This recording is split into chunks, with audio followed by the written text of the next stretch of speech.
All right, let's turn our attention to last night's game in Cleveland. The Cavs had an 18-point lead at the start of the fourth quarter, but they did have some trouble putting the Celtics away. Boston pulled to within one 3 times in the final 2 minutes.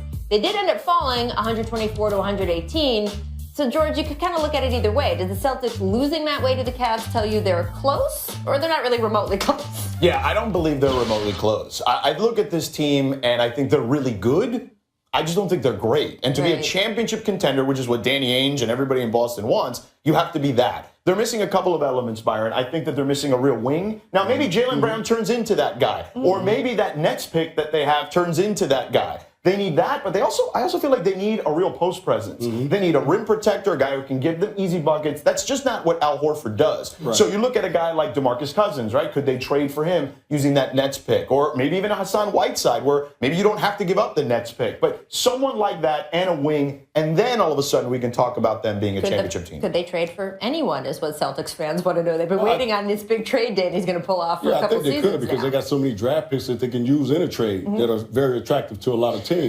But I agree with you, George, is the fact that they are a very good basketball team. And I said this when Al signed with them this offseason, that's a great piece to the puzzle. But he's not a game changer, but he's a great piece to the puzzle. So they've taken another step forward, in the Eastern Conference, which is very slim anyway. There's no team in the Eastern Conference that I look at right now that's going to challenge Cleveland for a championship as far as the Eastern Conference is concerned. But the Boston Celtics and Toronto, those two teams can make it interesting. But still, at the end of the day, Cleveland's still the favorite. Rachel, they're like a baseball team that has a bunch of 2 and 3 starters. Right. They don't have the number one. Right. Yeah. Like Isaiah Thomas and Al Horford are good players, all-star type players, but they're not a definitive number one guy. Yeah, I mean, the Celtics are now 0-6 against the top 2 teams in either conference. Not there. Rough night for the Raptors the past couple nights, too. So the Cavs, again, distinguishing themselves as the class of the conference. Not that we didn't know that already. Let's talk about the Lakers. LA outscored 31-13 in the third quarter last night. At home to the Mavs, Dallas, not a good basketball team this year, and yet the Lakers did still manage to lose to them. Their 14th loss in the last 16 games. And afterward, Coach Luke Walton said, quote, as a team, we're going to be fun. We're going to figure it out. But when is the question? How much does it mean to us right now to figure it out? Do we want to do it now, or do we want to wait 2 or 3 years? Take a look. The Lakers hold the worst record in the league in the month of December, 2-14.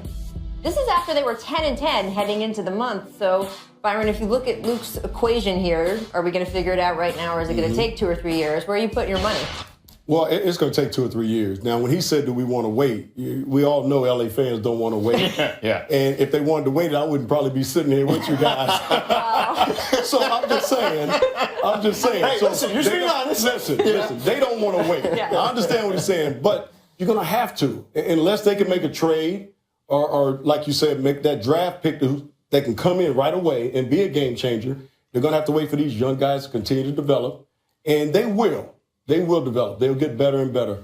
But they are still a year or 2 or 3 away from being a team that can contend in the playoffs. I'm with Byron. That first month of the season was a little fool's gold there, basically. They dealt with some injuries. Then they had to play 8 and 9 guys for about 2 weeks. And this team isn't built for that. There's a reason those guys weren't set out to play those type of minutes. But what is a real progression here? Isn't 30 wins, shouldn't that be enough for this team? And I still feel like they're on a path for 30 wins potentially. That would be a really good season for them. You're talking about a 13-win improvement. Well, I mean, I think part of what Lou's talking about is he's just looking for some fight from the individual guys. He said in his post-third quarter and in between the third and fourth quarters last night, he was like, I thought we would fight more than this. And I think that's when he's looking at the individual players, guys like D'Angelo. He wants to see some of that individual growth. What do you expect? Yeah, I think that's exactly what he wants to see. You can't settle in on accepting losing. Right. When you lose a game, and we can go back to the 80s and the 90s, like when we lost 2 in a row, it was like the world was coming to an end. Really? You got to have that type of intensity every single night. When you lose a game or you lose 2 in a row, 3 in a row, whatever the case may be, you got to come in like it's game 7, the next game. Leave it all out there on the table. And I don't think that's what he's getting right now for the young guys. They're kind of settling in. And I still think they're in that figure it out stage. It's still early in the marriage. They're still trying to figure it all out. But it is going to take some time, so people just have to be patient. Byron, the reality is this, and Rachel, is that they brought in some veteran guys like Lou Deng and Timothy Mozgov, but they're not the best players on the team. And to change that type of culture, the guys who are the best players on that team have to change that culture. You need a leader. Yeah. And patience, apparently. And patience. And patience. Lots of it. Yeah, no doubt. Change shimmy. Walker, long three. Trickled off. Kemba. Don't start dancing. No, baby.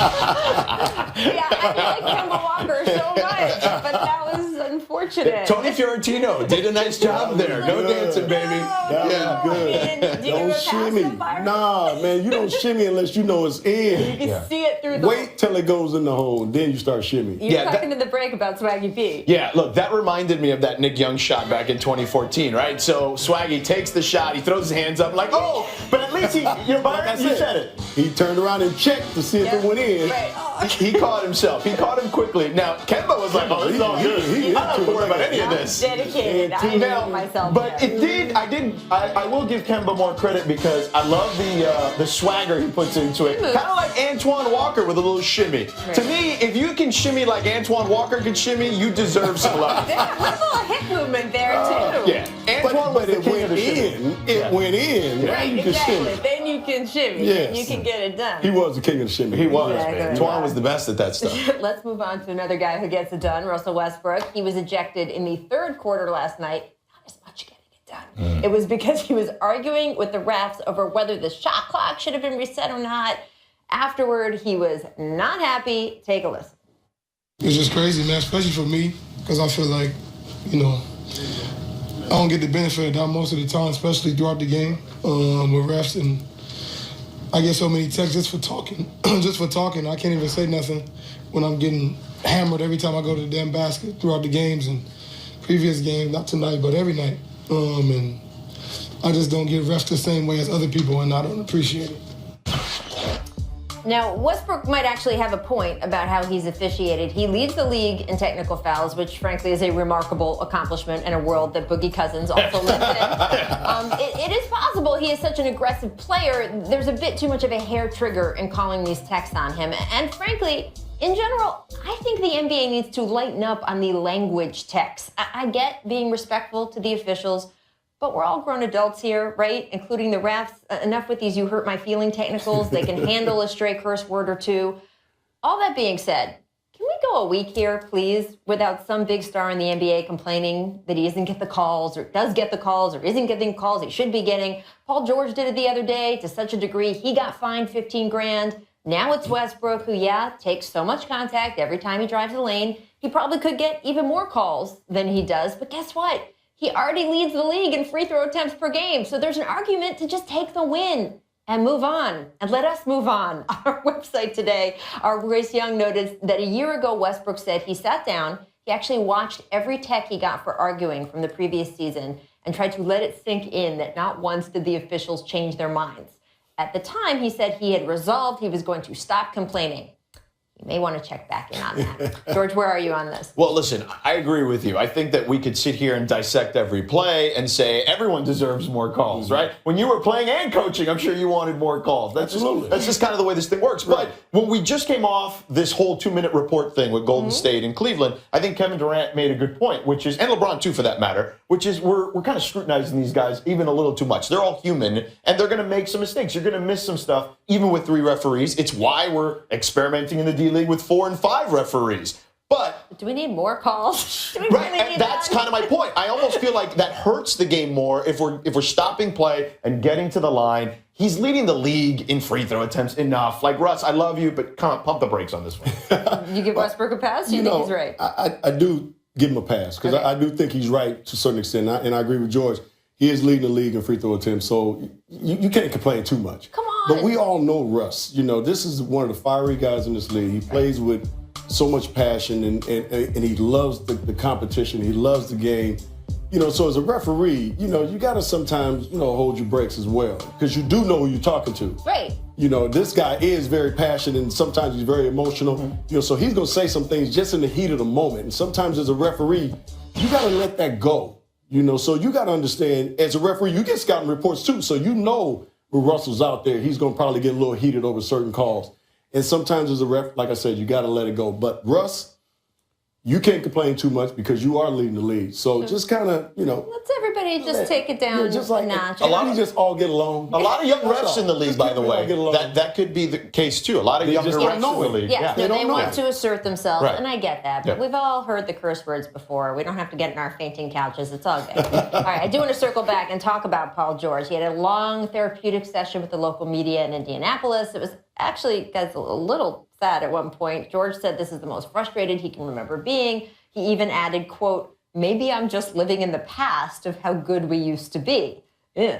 Look, Wow. things have certainly changed in Indiana. This is a team that once upon a time, right? They were the real threat to LeBron James in the East. Now, they wouldn't even make the playoffs if the postseason started today. They've lost 4 straight. They're 15 and 18.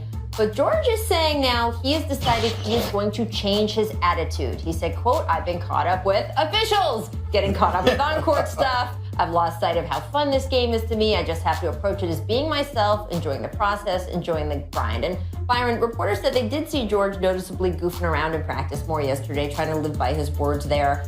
Does this work? Is this going to work if he's Well, you know what? happy and he knows it? Kudos to Paul for saying, I got to make a change. Right. The season is not going the way we expected it. I'm not playing the way I expect to play. It's been rough in Indiana at this particular point. So I got to try to change it up. That's great. Kudos to him for that. But you know what changes all that and makes it fun? Winning. Bottom line, winning. You want to have fun. You can't win. fake it till you make it in the you can't NBA. fake it. You got to go on the court. You got to produce. You guys got to come together and figure this thing out. And winning solves all that. There's winning and misery. That's it. Pat Riley said that. That's right. I know where you Winning got that and from. misery. That's it. And he was absolutely right. Now here's the thing. I look at it this way. He played on those really good Indiana great teams, yeah. that had older veteran leader guys. David West isn't around anymore. All of a sudden, Paul George is the leader of that team. And that's a role he wasn't necessarily used to. He was just used to playing his game, not having to worry about dealing with other guys and dealing with personalities. And I think it's taken him about a year and a half to kind of figure out, hey, you know what? I don't have to stress over that stuff. If I play my game, I can lead by example and just kind of do it that way. Yes, but I agree with Byron. And winning is really Solves the thing. all I think that. he's Of course. a great Solves leader. all I think that. he would be a great leader if they were winning. I think he would Absolutely. know exactly what he was doing. He's a fantastic player. All right. We're going to take a quick break. When we return, we will talk about a new basketball league. Ice Cube is launching for retired players. Byron, which is going to be awesome. But first, here's our distant replay My from this game date back on. in 2001, starring our own Tracy McGrady. Hudson runs it down. Tracy was really strong. Oh, no. Who is that? Stella Harrington. Othello Harrington. No. This statue Othello, of Georgetown. Why was he jumping? Patrick Ewing and Alonzo Mourning are shuddering somewhere. Othello like that never hang blocked on a the shot in rim. his life. Why is he jumping? Come on. Ice Cube launching a pro 3-on-3 league for retired NBA players, telling The Vertical, "I thought of this concept as a fan who got sick of seeing his heroes retire and not play anymore. A lot of these guys can still play once they retire, just not the back-to-backs or 4 games in 4 nights." Now, our teammates here at The Jump, Chauncey and Steven Jackson, they have already committed to playing in the league. There you go, Byron. Grow the hair back. There you go. You are the third member of Y'all that funny. team. Y'all funny. Put my high top fade up there. Y'all funny. Let's do it. Okay. Let's do it. All Yeah. right. Before we wrap up, I do want to get to a report from our own Mark Stein. The coaching seat in Chicago, he says, is starting to heat up.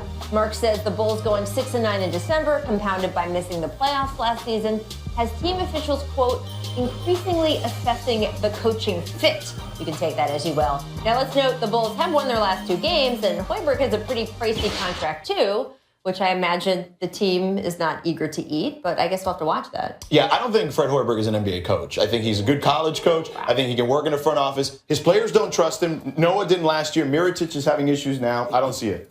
Fred is sitting there right now going, I should have never left where was it? Iowa State. Yeah, see what I'm Should saying? have never left Iowa State. I'm with you.